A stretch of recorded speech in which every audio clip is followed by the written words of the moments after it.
राज्य था, रूपनगर, जहाँ एक भिखारिन अपने बेटे गप्पू के साथ रहती थी। गप्पू वैसे तो हिष्ट पुष्ट था, लेकिन दिमाग से थोड़ा पैदल था और एक नंबर का आलसी, लेकिन दिल का साफ लड़का था। एक रात भूखी प्यासी धर्मा भिखारिन अपनी किस्मत पर रो रही थी। अरे निखट्टू, शर्म नहीं आती? कितना बदकिस्मत है रे तू। पैदा होते ही बाप मर गया और मैं भी अपाहिज हो गई। सालों से भीख मांगकर तुझे खिला रही हूँ, तो कुछ करता क्यों नहीं? अरे माँ, तू ही तो कहती है सब कुछ किस्मत से ही होता है। अब हमारी किस्मत में ऐसे ही जीना लिखा है तो भला मैं कुछ काम क्यों करूं? जब किस्मत अच्छी हो तो अपने आप ही सब ठीक हो जाएगा। हे भगवान, बेटा दिया भी तो ऐसा निरा मूर्ख, आलसी इतना कि कुछ करना ही नहीं आता। इसके शरीर पर मक्खी बैठ जाए तो उसे उड़ाने में भी इसे आफत आ जाती है। न जाने मेरे मरने के बाद क्या होगा इसका।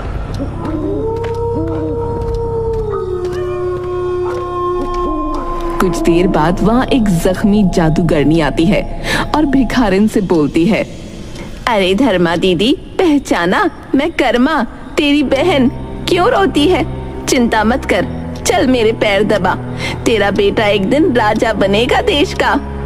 मैंने कभी कोई पाप नहीं किया, पर देख मेरा हाल। बहन, मेरा आशीर्वाद खाली नहीं जाता। मुझे किस्मत साफ नजर आ रही है। तू धर्म निभा, कर्म का फल मिलेगा। ये कर्मा का आशीर्वाद है। भिखारिन को हंसी आ जाती है। वो उसके पैर दबाती है। मुझे अपाहिज से अपने पैर दबवाए हैं। भगवान से दिल से दुआ करना बहन, मेरे गप्पू के लिए। घायल हूँ, लेकिन तुझ माँ बेटे की मुसीबतें देखी ना गई बहन, इसीलिए तेरी तरफ मुड़ गई। चल अच्छा, अब मेरे इस हाथ के घाव में लेप लगवा अपने इस निखट्टू से, फिर मैं चलूं। गप्पू लेप लेकर आता है।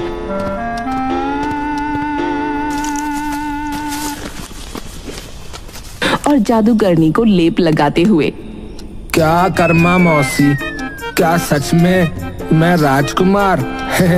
बढ़िया मनोरंजन करती हैं आप। मैंने कभी अपने घाव पर लेप ना लगाया, लेकिन आपको लगा दिया।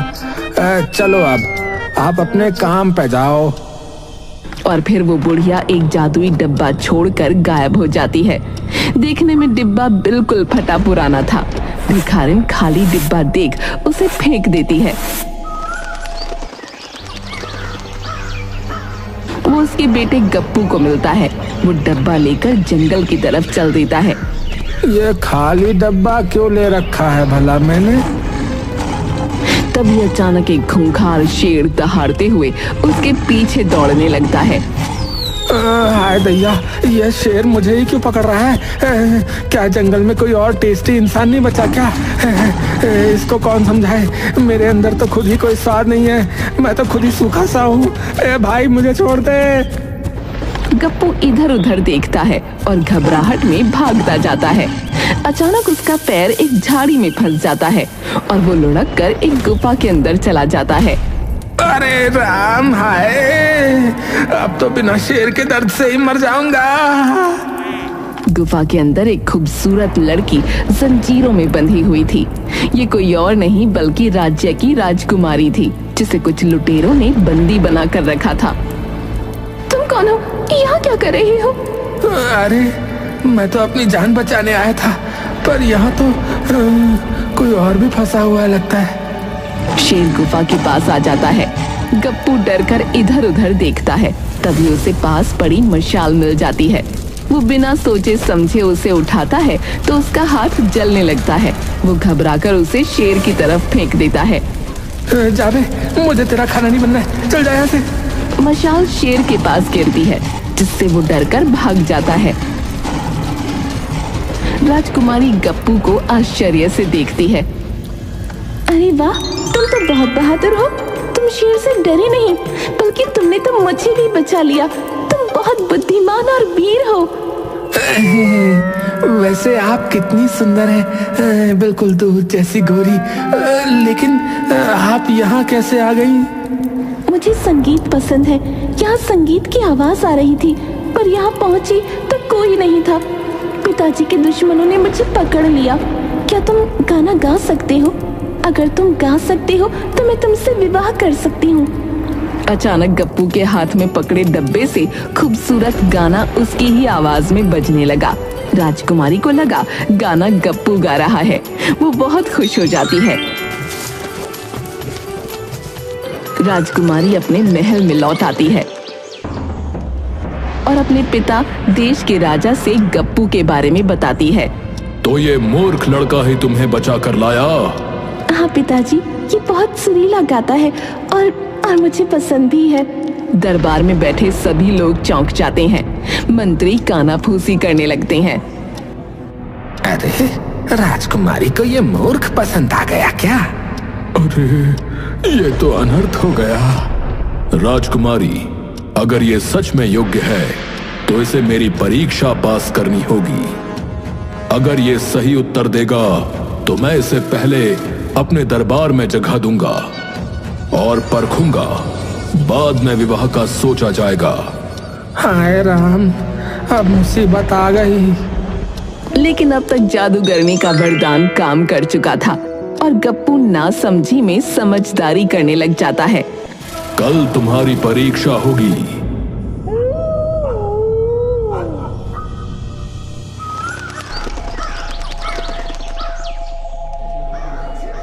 अगले दिन दरबार में राजा 2 आदमियों को गप्पू के सामने खड़ा कर देते हैं। एक के कपड़े फटे पुराने हैं और दूसरा रेशमी वस्त्र पहने हुए। बताओ, इनमें से असली अमीर कौन है? गप्पू दोनों की जेबें टटोलता है। गरीब वाले में कुछ सिक्के होते हैं। वो हंसकर राजा से कहता है, असली अमीर वो है जिसकी जेब में सिक्के हैं, दिखावे से कुछ नहीं होता। राजा तालियां बजाते हैं और घोषणा करते हैं, अगर कोई आदमी नदी में डूब रहा हो और उसके पास 2 चीजें हों, एक सोने का सिक्का और दूसरी लकड़ी का तख्त, तो वो क्या पकड़ेगा? बेवकूफी होगा जो सोने का सिक्का पकड़ेगा। समझदार आदमी लकड़ी का तख्त पकड़ेगा, और क्या। दरबारियों की आंखें फटी रह जाती हैं। राजा मुस्कुराते हैं। सही उत्तर। अब दूसरा प्रश्न, यदि 2 सेनाएं लड़ रही हों और एक के पास हथियार न हो तो वो कैसे जीत पाएगी? अगर दिमाग हो तो बिना हथियार के भी जीत सकते हैं, जैसे मैंने शेर को मसाल से भगा दिया है, और क्या। राजा ठहाका लगाते हैं। मंत्री भी हैरान होते हैं। तू तो बुद्धिमान निकला। मैं तुझे अपना मंत्री नियुक्त करता हूँ। क्या मंत्री? मतलब हर दिन भरपेट खाना? धीरे धीरे दिन बीतने लगते हैं।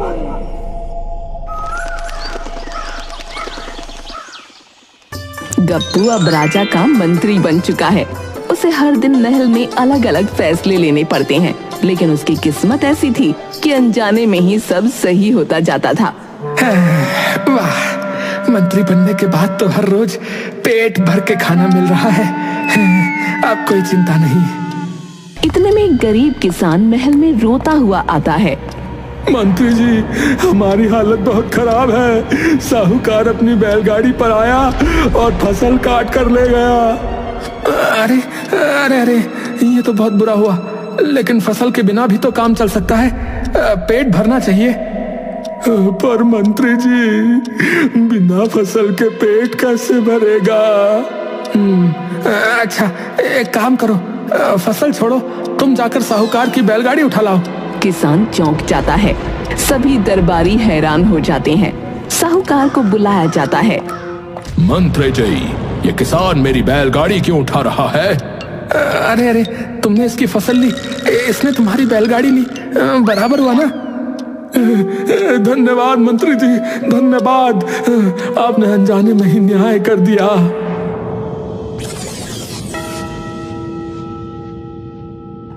महाराज, ये ऊंट मेरा है। झूठ, मेरा है। गप्पू, अब तुम मंत्री हो, तुम ही इसका निर्णय लो। ठीक है, दोनों को ऊंट के सामने खड़ा करो। दोनों व्यापारी ऊंट के सामने खड़े हो जाते हैं। गप्पू ऊंट के कान में कुछ कहता है और ऊंट व्यापारी एक की ओर देखता है। सही मालिक यही है, जानवर कभी झूठ नहीं बोलते। बिना सच जाने सब उसकी जय जयकार करने लगते हैं।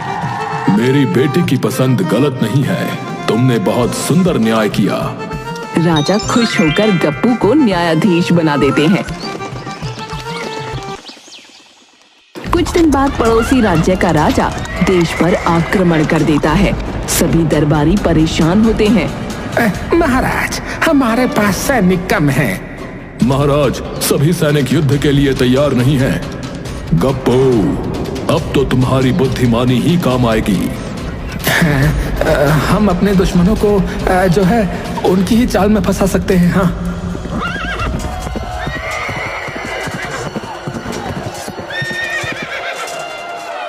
अगर तुम युद्ध से पहले हार मान लोगे तो हम तुम्हें आधा राज्य दे देंगे। वाह, जब आधा राज्य बिना युद्ध के ही मिल रहा है तो खून खराबा क्यों करें? दुश्मन राजा लालच में आ जाता है और अपनी सेना को वापस बुला लेता है। इस तरह बिना युद्ध लड़े ही जीत हो जाती है। गप्पू, तुमने युद्ध के बिना ही हमें जीत दिला दी। राजा गप्पू को राजगद्दी सौंप देते हैं और गप्पू को तीरंदाजी सिखाने का फैसला किया जाता है। गप्पू को तीर और धनुष दिया गया और उसे लक्ष्य पर निशाना लगाने के लिए कहा गया। गप्पू ने पहला तीर छोड़ा जो बिल्कुल गलत दिशा में चला गया और महल की खिड़की तोड़ दी। अरे वाह, मैंने हवा में छेद कर दिया। दूसरा तीर छोड़ा जो किसी सैनिक की टोपी उड़ा ले गया। अरे देखो देखो, मैंने टोपी को हवा में उड़ा दिया। राजा को लगा बात तो सही है। उसने खुश होकर गप्पू को एक सुंदर घोड़ा दिया और कहा कि वो इसे अच्छे से संभाले। लेकिन गप्पू को घोड़े की सवारी करनी नहीं आती थी।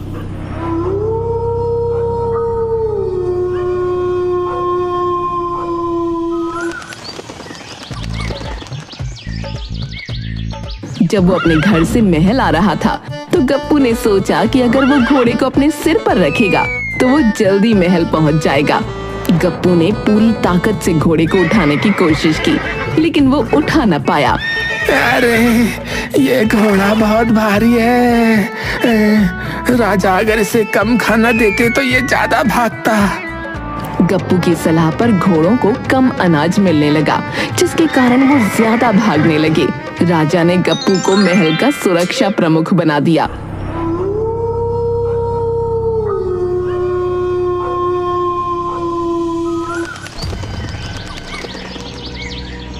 एक दिन दरबार में एक व्यापारी आया।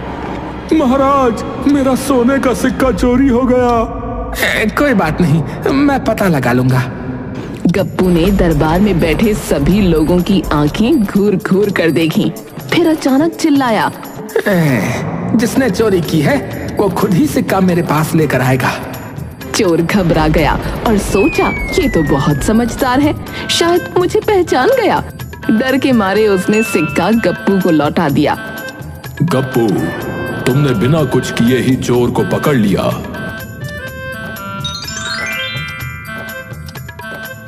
एक दिन राजा ने गप्पू से मजाक करने की सोची। गप्पू, अगर कोई आदमी आधा जंगल पार कर ले और वापस आ जाए तो क्या वह पूरा जंगल पार कर चुका होगा? नहीं महाराज, अगर आधे जंगल से वापस आ गया तो उसने पूरा जंगल ही नहीं देखा।